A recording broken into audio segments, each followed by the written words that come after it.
Abasoga muriyo kodeyo bana mwebale kufuna mama.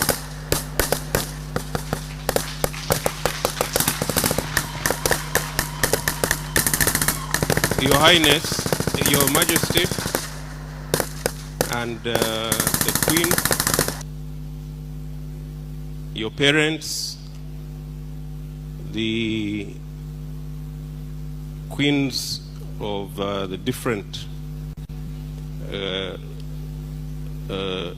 kings. Okay, kano mukawa Obudde mukawulire munsi buli muzadde eyazaala ayagaliza omwana we ekirungi. Buli muzadde ayagala omwana we afune ekirungi era abeere w'amaanyi mu nsi.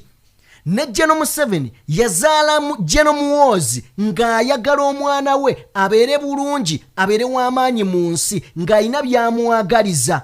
Neewulira amaanyi g'ensi gabaako n'ebintu bye gatutoolako newankubadde ffe tulina bye twagala naye ensi erina byetusalirawo nga ne bw'oba olina amaanyi nga ggwe Museveni nga ye gwani ensi ekusalirawo. Okugeza amaanyi g'ensi gasobola Katonda asobola okuwa omwana n'abeera musiru 100% nga ne bw'oyagala omwana waafaanane gundi tajja mufaanana. N'otunuulira omwana eyazaalibwa mu banaku eyazaalibwa mu maka agatalina makulu ng'ate ensi gwe wadde omukisa. Njabbawo ekyokulabirako Robert Kyagulanyi Ssentamu buli omu si gwe yali asuubira naye ate yali ensi buli kyonna kyerwanira. Buli omu si gwe yali asuubira naye ate kyali ensi kyerwanira. Yamujja mu nkokoto n'amufuula asembayo. Gen.Muhoozi ng'eyazaalibwa ng'alya bbaga eyazaalibwa ng'alya buli kyayagala asomera mu buli ssomero ly'ayagala ensi emumya omukisa Bobi Wine gwalina. Njagala kutegeeza lwaki nkutwala eyo nti waliwo abantu abali mu gavumenti ya Mwami Museveni amazima gali nti nga bamaanyi era banene baagaana okuwulira erinnya Muhoozi. Wulira ebigambo ebyazze. Okwekoonagana n'obulumbaganyi butandise okubeerawo wakati wa Gen.Otafiire ne Gen.Muhoozi. Olunaku olwajjo ng'ennaku z'omwezi 12 actually lwe lunaku olwaleero kinaasinziira w'ogirabidde. Gen.Muhoozi abadde menti okubeerako ndooza mu bitundu by'e Toroko sayidi zeeyo nga ayinayo olukuŋŋaana wabula Gen.Otafiire yagaanye era ne bagamba aba MK nti bagenda kulugendamu oba baagala oba tebaagala era ne bateekawo ekigambo ekigamba nti no pulezidenti bw'alagira kijja kubeera nga bw'alagidde. Gen.Otafiire yagaanye. Ampuliriza ladies and gentlemen, olukuŋŋaana terubaddeeyo. Obubaka bwe tuzzeemu okufuna bwe buno bwe ngenda okusomera dinda obuwulire mu ngeri y'emu. Omukyala amanyiddwa nga Juliana Kanyomozi amazima gali nti ensi emubanjizza bingi. Mu byemubanjizza kwe kubaako n'eddoboozi lyateeka ku bannayuganda nga n'abayimbi baavaayoko ne beekalakaasaako nga bagamba Juliana oba oliawo wandibadde ovangayo n'olaga obunyolwa n'okubeerako mu nnyimbe z'abanno. Juliana ebyo byonna abadde tabikola yavuddeyo kulumbagana bantu kwegamba abalumiriza bujingo okubeera ng'afeera olugero. Ensi emuyisizaamu eggaali byonna mbikuleetedde. Mu ngeri y'emu dwaki Pastor Lozias Bujingo n'abatunyumiza ebiwundu bya Lozias Bujingo basinze kuva ku ludda gye tugamba nti nno terwagala nkyukakyuka, oludda olw'abali mu buyinza n'abo ababuyabuya abo abadongo abeefuula nti bo bakolera busente akina Calvin Kayanja and so on n'abalala bangi. Bino ne bigambo ogenda biwuliriza. Njagala bajjukiza yenze Sajjime abeerawo okubanga mbatuusaako ebintu ebyenjawulo. Omukutu oli ku DPTV Uganda and of course yenze kennyini mbeerawo kubeera nga nkutuusaako. Njagala butereevu nnyo watali kubeera nga mbalwisa. Tutandike ne story yaffe esooka. Era story esooka njagala kugitandika n'omukyala amanyiddwa nga Juliana Kanyomozi. Juliana Kanyomozi bino biwulire. Juliana Kanyomozi ensi bw'eba ebanja abantu abaabula toyogera.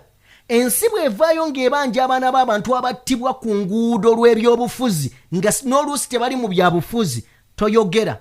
bayimbi bano we bafiirwa toyogera wavuddeyo oyogere ku nsonga ya pasita Bugingo ng'abantu we bamulumbagana we bandibadde basiizinga faya.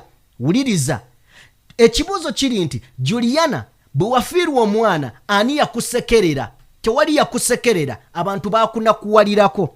Ekirala, abantu bangi abazze babeerawo nga bafiirwa bafuna obuzibu. Ani gwe wawulidde aseka nti taata wa Muhammad Nsereko newankubadde takkiririza mu National Unity Platform, ani gwe walabye ng'aseka nti taata we kaafe?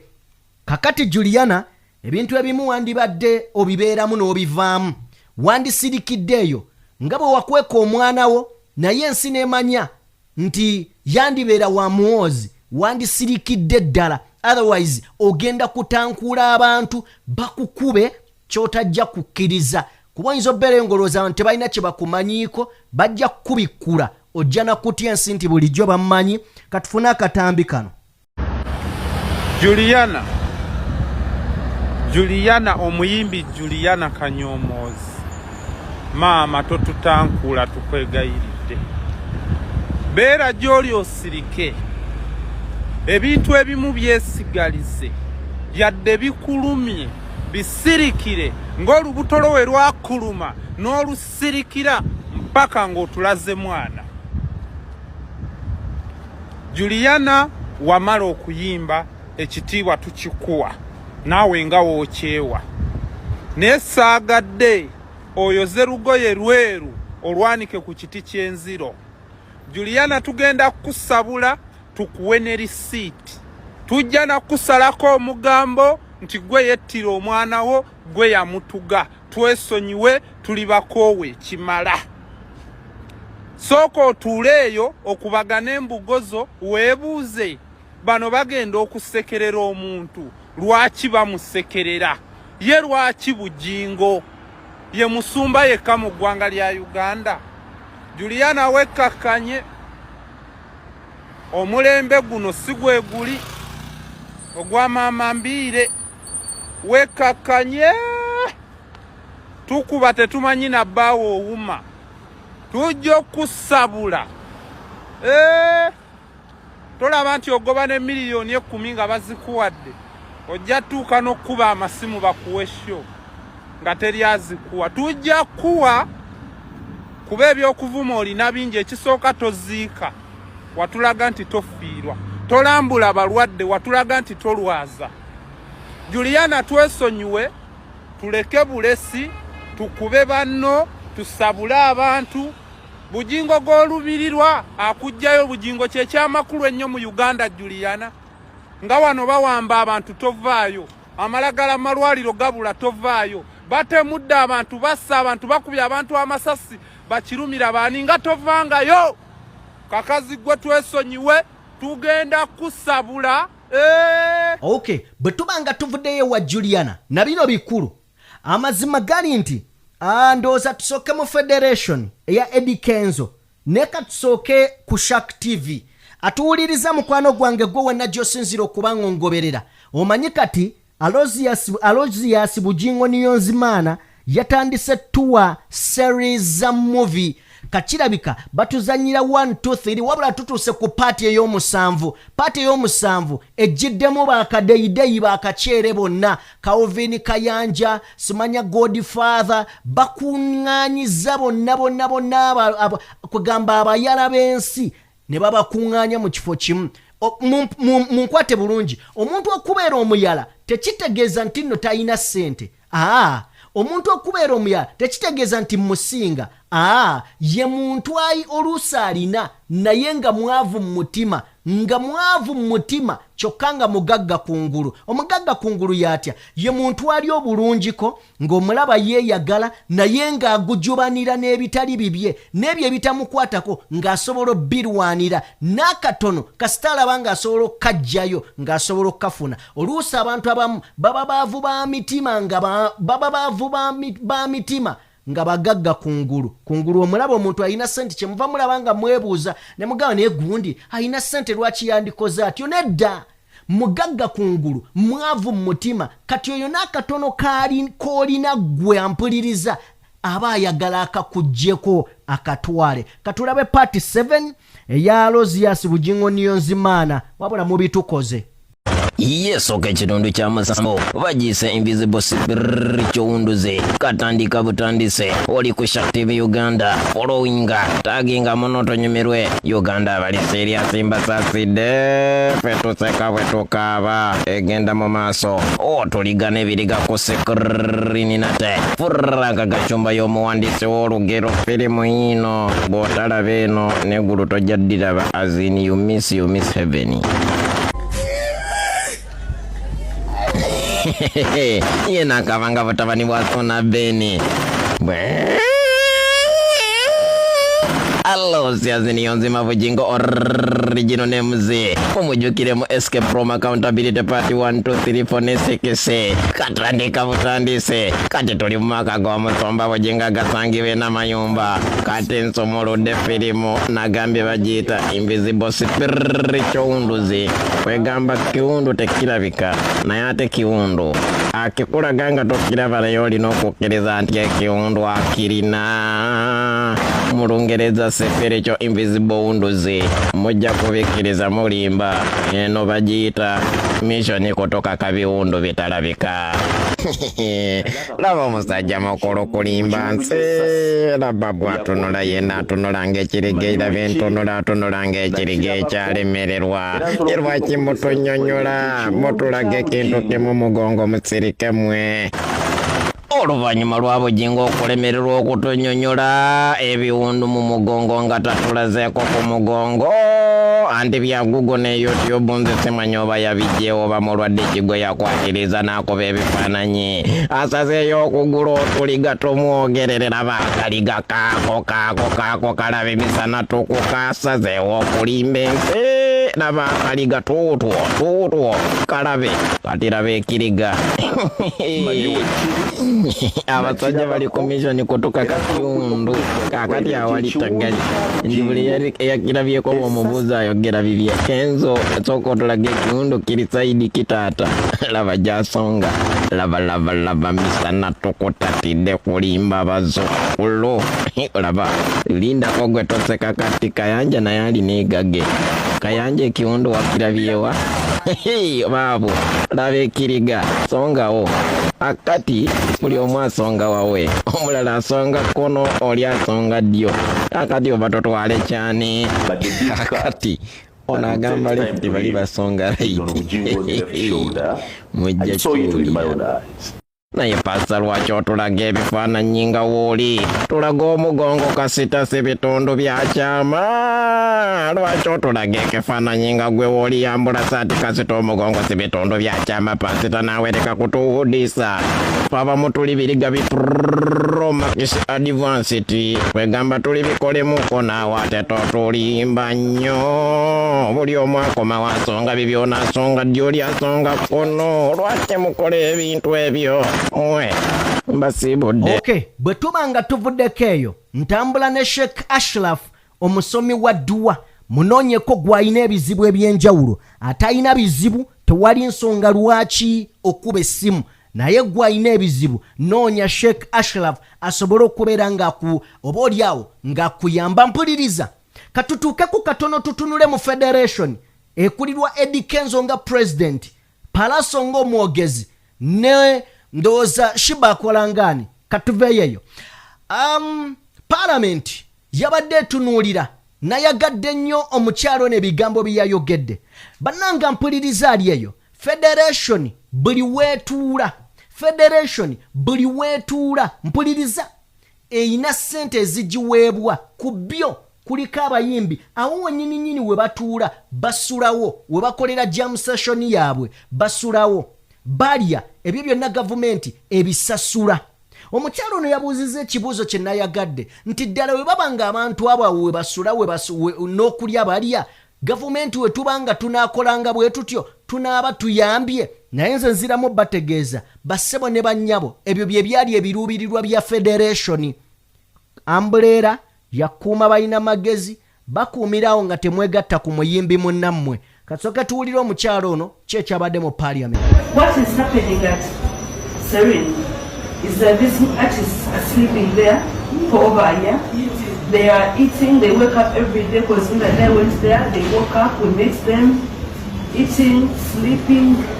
So, is it the government going to take care of this over a year budget? We need clarity on that. And you've mentioned regional studios, which we are all pushing for.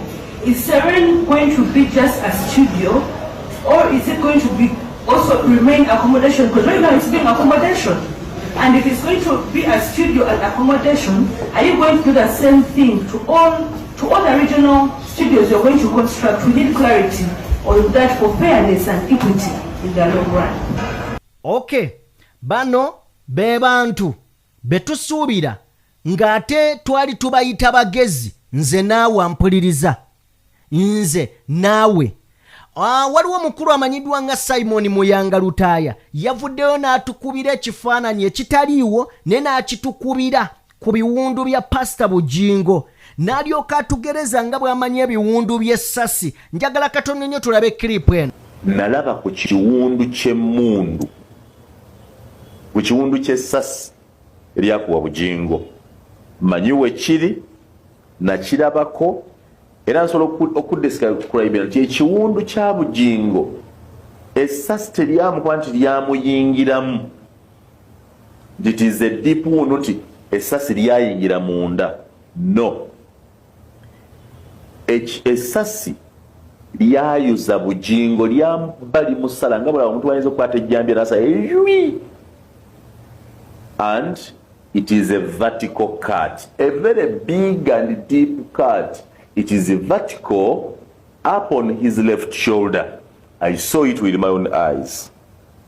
I don't want to see it again. It is deep. So, ekiwundu kya musala busase chwi ne kimutwala. Kirabika essasi eryamukuba teryatuukira na ku mubiri gwe. Liringa eryasa ne libanga oba erikubye entebe ne likakanyamu ku busungu katonda eyo kaligenda musayi chwi, kubanga bamusalanga bw'osala ekyambe vertically, not horizontally. But the deep cut that will take time to heal is on Bujingo's left shoulder. I saw it with my own eyes. Okay, kakati wetuva ewa mukuru Simon Muyanga Lutaaya waliwo young pastor oba pastor Rasta pastor waliwo Rasta pastor yavuddeyo naye n'agamba nti Arosias Bujingo niyo nzimana abantu muba mukutte bubi. Njagala tulabe Rasta pastor.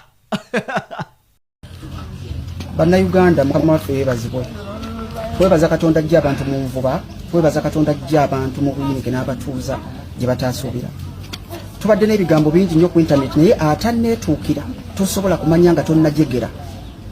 Nsumba mbaddeko wano atulaze ebiwundu Katonda yazza bibbi. Ekiwundu mbadde sirabanga ku kiwundu kiri bwe kiti. Kiri deep munda. Twebaza Mukama olw'obulamu bwa muzeeyi.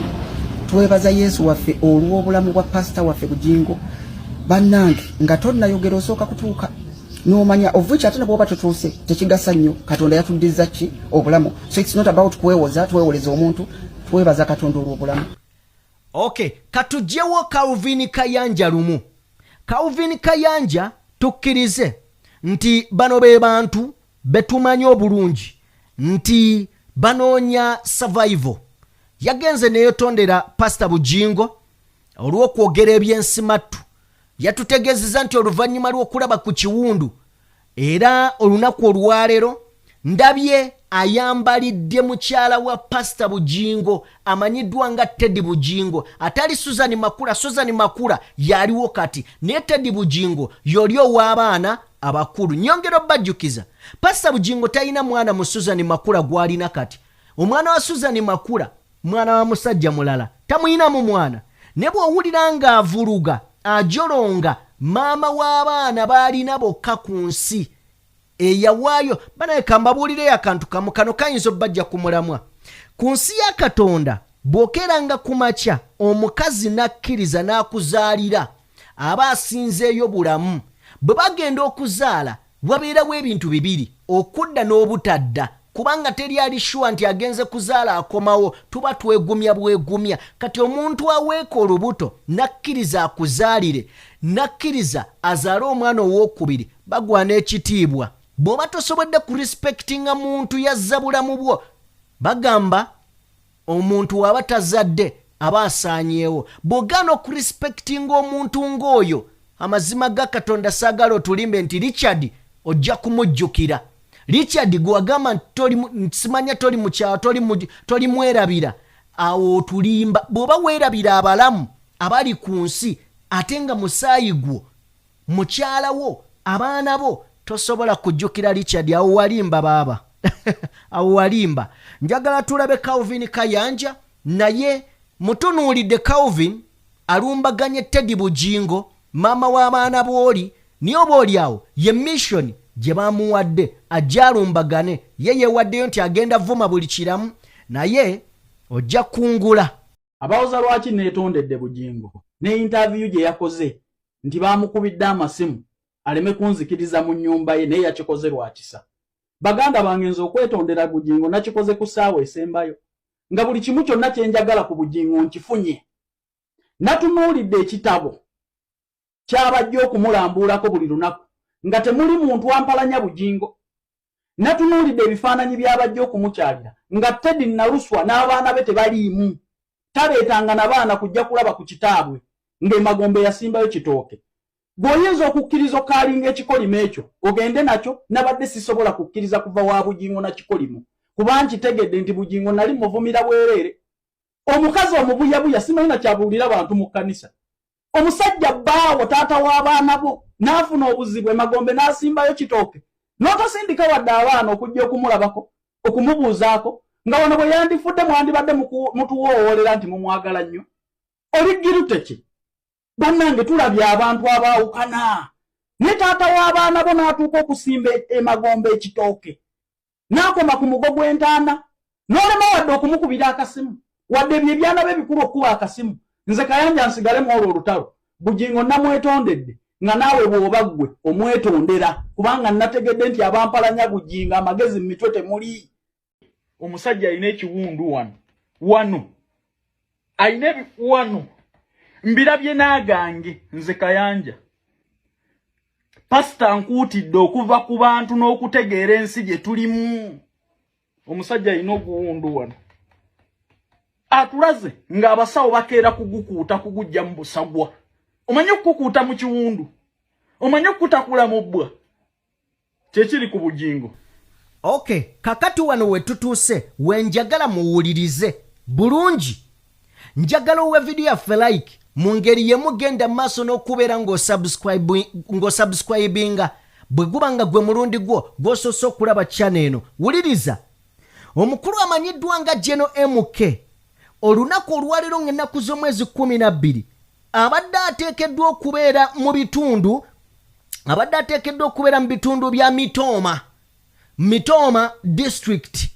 Wabula wuliriza, bagambye olunaku olwajjo abawagizi ba Gen.MK mwenna musinkane ku baraza. Yes, bagiyise baraza nti mugenda kwaniriza omwagalwa wammwe Gen.MK. Wabula omugenyi omukulu agenda kubeera omumyuka wa speaker amanyiddwa nga Thomas Tayebwa yagenda okubeera guest of honor. Era nga bategeezezza Gen.Muhoozi Kayinyayirugaba yagenda okubeerawo ku mukolo guno ng'ennaku z'omwezi 12. Oyinza ogiraba leero oba n'ogiraba enkya. Bw'oba ogirabye enkya kitegeeza ennaku z'omwezi 12. Era ne bateekawo ekigambo ekigamba nti ng'ennaku z'omwezi 12 President yakiriyalinze dda. Ate President wagamba no one will stop it. President walagira teri asobola kiyimiriza. Era ne babagamba igino oba ebyo bye muwulira ebirala mu bigino walinge. Propaganda agenda atambuzibwa Gen.Otafiire ku radio gyagenda. Wuliriza nga promotinga genocide. Wuliriza bano tiimu MK erumbagana omukulu amanyiddwa nga Gen.Otafiire nti atambuza propaganda ku radio stations era ekyo kyali mukola apromotinga genocide kigambo kinene ayagala okukitegeera ddayo e Rwanda ekyaliwo okitegedde kakati ebyo byonna abamaze bitugamba nti olukiiko oba ayagala oba tayagala dujja kubeerayo bugenzo okutuuka akawungezi k'olunaku olwaleero ng'ennaku z'omwezi 12 nga MK yabadde yeewaga ng'eraga amaanyi eyina mangi era teryasobola kuyimiriza lukuŋŋaana wulira okusinziira ku X oba ku Twitter ya David Kabanda bano be batembeta ensonga z'omukulu Gen.Muhoozi agambye the MK movement wishes to inform all our supporters in Mitoma that we consultation yes nti olukuŋŋaana olubadde lulina okubeera emitoma tugamba ba supporters bonna aba MK terugenda kubeerayo era abadde agenda okubeerayo nga guest of honor right honorable Thomas Tayebwa kulwa MK olukiiko luno dojjeddwayo era terugenda kubeerayo n'agamba tujja kubanga tubategeeza ekifo obudde bwe tunaaba tutaddewo mu biseera ebiddako wuliriza n'agamba nti abawagizi baffe ne baweero wiisha tubasaba mubeere bakkakkamu era temuvaamu kwagala Gen. MK mwebale kutwagala mwebale kutusapootinga oyo Kabanda lwaki nkuleetedde story eno Gen.Otafiire mujjukira ku bibaddewo nga omukulu amanyiddwa nga Muhoozi yakola comment ku byagwa ku Pastor Bujingo Otafiire n'avaayo n'agamba oyo omwana yeeyingiriza nnyo mu bitamukwatako n'abuuza wa poliisi emirundi mingi tuzze tutunira bajjeno ku mitendera egy'enjawulo bajjeno nga tebazigatta omukulu amanyiddwa nga Kasirye Gwanga yatuuka kufa nga takkiriza nti Muhoozi asobola omukubira saluti omukulu amanyiddwa nga Gen.Otafiire ekyakyogera lunye yatuuka nako n'agamba Gen. Museveni naawe ojja kufa era ojja kufa n'amala n'agamba omukulu amanyiddwa nga Tinyefuuza naye yavaayo n'agamba tasobola kukubira Muhoozi saluti era mu 2013 omukulu amanyiddwa nga Gen. Sejjusa ye yategeeza eggwanga nti mwami Museveni alina enteekateeka z'akola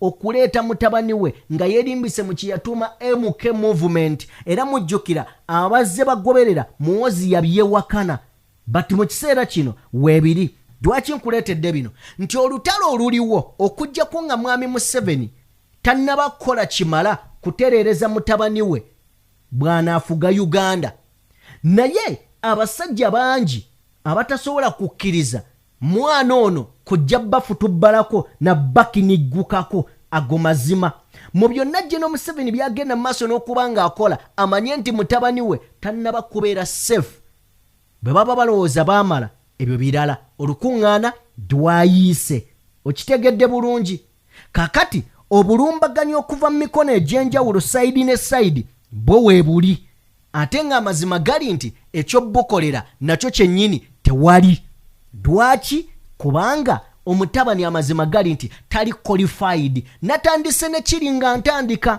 ne nkugamba nti bwe tuzaala abaana tubazaala tubaagaliza era tusaba essaala nnyingi nga tugamba Mukama omwana wange abeere kino njagala abeere kino naye enteekateeka ya Mukama ndala ne bye tusaba kakati ekyo kijeewaawo ogambe nti n'ensi eyina engeri gyetutambuzaamu gwe byolowooza ensi si bwetambula osobola okuzaala omwana n'omwagaliza ebirungi nga mwana mulungi mulamu bulungi taliiko kalemu n'omusomeseza bweru wa ggwanga n'omuteeka mu bitiibwa atambulidde mu ssente alya zibbaga Katonda n'aleeta akasajjasajja ka Robert Kyagulanyi Ssentamu okuva mu Siramuzeeka Mwokyeri najja n'akawa obuyinza n'akawa omukwano n'akawa okuganja nga ne bwe kakolola ensi esobola okubuuza gavumenti ekibuuzo kiki ekimukoloza temubanga mwamuwadde obutwa okwo kwe kusalawo kw'ensi ne Mukama Katonda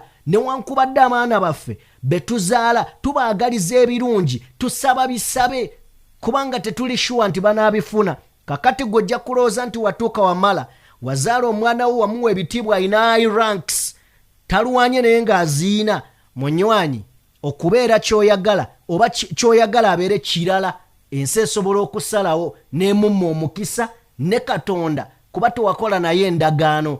Okitegedde bulungi? Okay, njagala kubeera nga naawe mpumuzaawo. Bwe mba nga mpumuzaawo njagala kulekerayo omwana mulenzi amanyiddwa nga Uptop alina ekibuuzo ndowooza mujja kimuddamu. Abuuza nti lwaki Niyonzimana Bugingo ekifaananyi akiraga bantu kiriko ki ekifaananyi okukyuka n'okyuka n'ogamba bannaye ebiwundu biibino omugongo kabalekera Uptop. Beebaza nnyo, mwebale nnyo, mwebalire ddala okubanga mutambudde nange okuva gye tutandikidde okutuuka we tuli ku ddakiika eno. Mbeebaza ebitagambika, mwebale nnyo, mwebalire ddala okubeera nga munfolowinga ebutakoowa.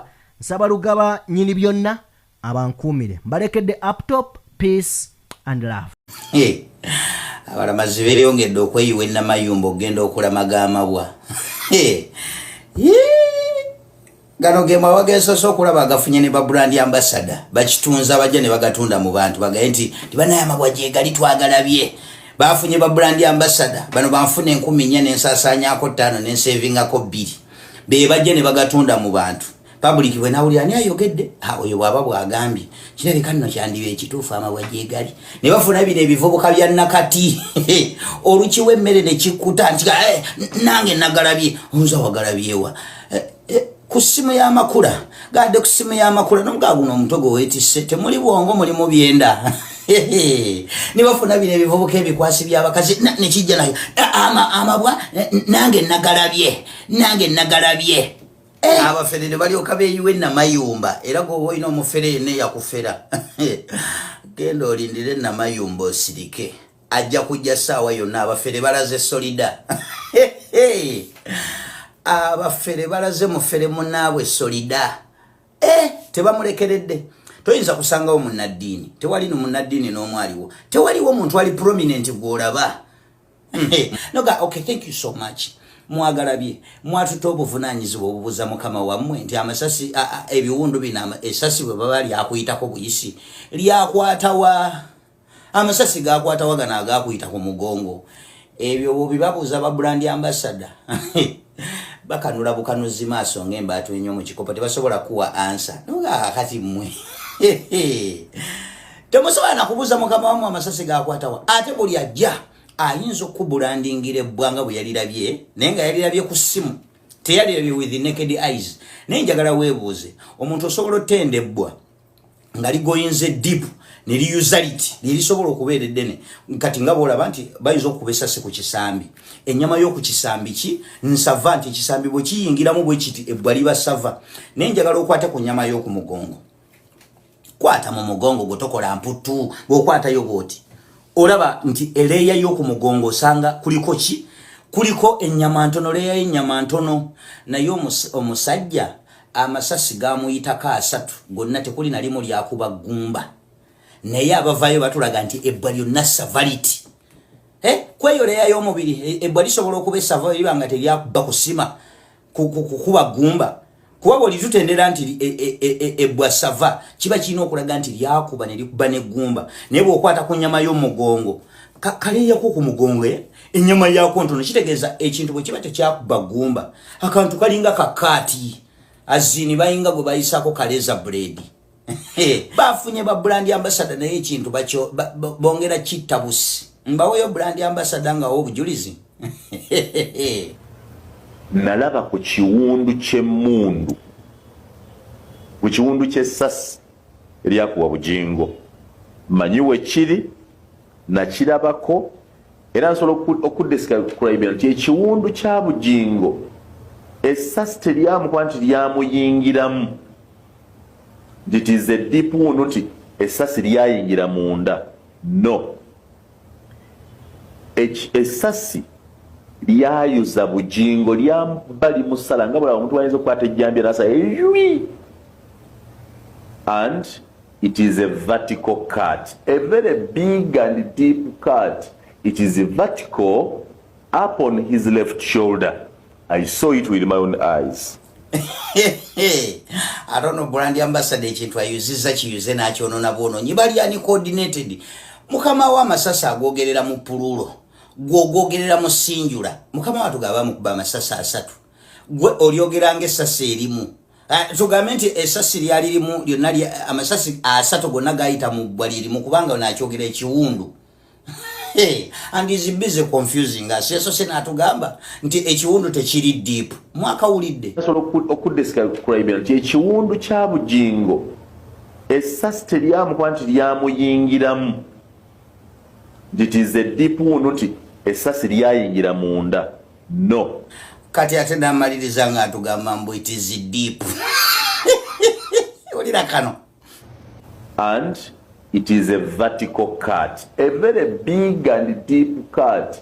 It is vertical up on his left shoulder.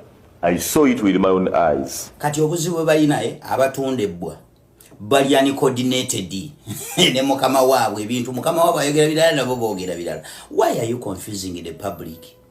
Lwaki mutusiriwaza mutubuzabuza? Mulekerawo ebintu ebyo. Kati basindise emiyayu mbujije jindipire. I don't have that time. Eje miyayu jammwe nze siri level zaajo ate nze bwe nfokasinga ku munyama mba ku munyama. Kati nebo munasinika emiyayu mwengeri mwe abali ku TikTok mugende mu mulumbe mukwano sirina budde bwejo miyayu era mbabikiranga bukyali kali cognition lero lwesembayo kaba eje miyayu sina budde bwajo nze nfokasinze ku munyama saka manyi naye banaye mwe ba brand ambassador lwaki bwe mumba mujja kwogera kati ekintu bagala kiro walinga bakize ku mabwa mwagala kati tubeere wano tu discussing mabwa nga namwe wage nyine mugalemye okutunda lwaki mukama wamwe temumubuuza nga temunatulete nti amabwa amasasi bwe baga mukuba gakwata era mulinze gashumba jja tugambe nkera the next dent. Fortunately endabirwamu yali wansi nga bagiseesa kati bwe gamuyitako amasasi gana asatu gafuluma bufulumi mmotoka. Naye mmotoka eno singa yali muntu ne twogerako naye ne tugibuuza yandi tugambye nze ebisago nabifuna wabweru munda nafuna ekisago ekyesasi eriri wano wa kuka fridge cover woka we wali amalala gonna amasasi 10 gaggwera mu mukadde w'ekkanisa. Bwe tujja okukkiriza kubanga omusumba yennyini tatubulira amasasi agamuyitako asatu galagawa kati kale tukitwale nti amasasi gaggwera mu mukadde w'ekkanisa. Nava moto otusaayi ate buli lwe munevayo ne mwekyanga kyanga mbu musindika gino emizina nga nkomawo no one can intimidate me mumuleeta emizina gyammwe yige mukwano tewali amanyi weakness point yange tewali yadde nayinza ogisiinyako n'amanya nti tuyinza mumukwatawa. Mukwano society gye twakuliramu ya violence akati bw'oleeta emizina gyo mugiina violence bwe giyinza okunkolako muba mukoyera bwerere muleme kutumanyira kati ate tutandike ku discussing amabwa mwaze emisango kati gwagala tudde wano tu discussing amabwa nedda bambi ebite mujja bitukwatira mukuba buli ajja discussing amabwa matumanyira lwaki ekintu mukiro walinga kati mutandise kizaawo abantu tutandike kubeerawo nga tukayana amabwa and we don't discuss the real issue. Mwaze emisango. There is a murder in this thing. Mwino omuntu gwe mwatta. Mwino omuntu gwe mwatta kati mutandise okuyisawo busimpase. Luli mwagenda okulaba nge muleseemu ekyayikyuli mbwe mundu eyatta yikyuli ye yakola omulimu gwe gumu nga olumulowooza nti public olw'okuba esympathizinga n'eyikyuli mbwe egenda kusympathizinga nammwe ako ne katakola.